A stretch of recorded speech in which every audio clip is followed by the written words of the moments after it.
সংসার জীবনে থাকতে থাকতে একটা জিনিস ভীষণভাবে উপলব্ধি করেছি যে একভাবে সংসার করতে করতে সত্যি মাথাটা কেমন যেন একঘেয়েমি হয়ে যায়। তখন কোনো কিছুই ভালো লাগে না, কারো কোনো কথা সহ্য হয় না, কেউ কিছু বললেই মাথাটা চড়াং করে গরম হয়ে যায়। তো সেই রকমই একটা মুহূর্ত এটা। তো সেদিন আমার ভীষণ ইচ্ছে করছিল যদি কোথাও ঘুরতে যাওয়া যেত আর কি। রবিবারও ছিল। আর প্রতিদিন বাইরে পড়াতে বেরিয়ে বেরিয়ে এমন একটা অভ্যাস হয়ে গেছে যে একটা দিনও সন্ধ্যা হলে বাড়িতে থাকতে ইচ্ছা করে না।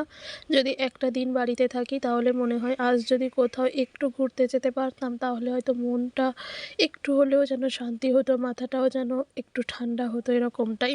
সংসার জীবনের সাথে সাথে আমার যেহেতু পড়ানোটাও আছে, তো পড়ানো, সংসার এই সমস্ত করতে করতে সত্যিই আমার মাথাটা যেন একটা সময় গিয়ে একদম অন্যরকম হয়ে যায়। তখন কোনো মেজাজ সহ্য হয় না, কারো কোনো কথাও সহ্য হয় না। আর এটা প্রতিটা মেয়েরই হয়তো হয়, কারণ একঘেয়েমি জিনিসটা সবার ক্ষেত্রেই আছে।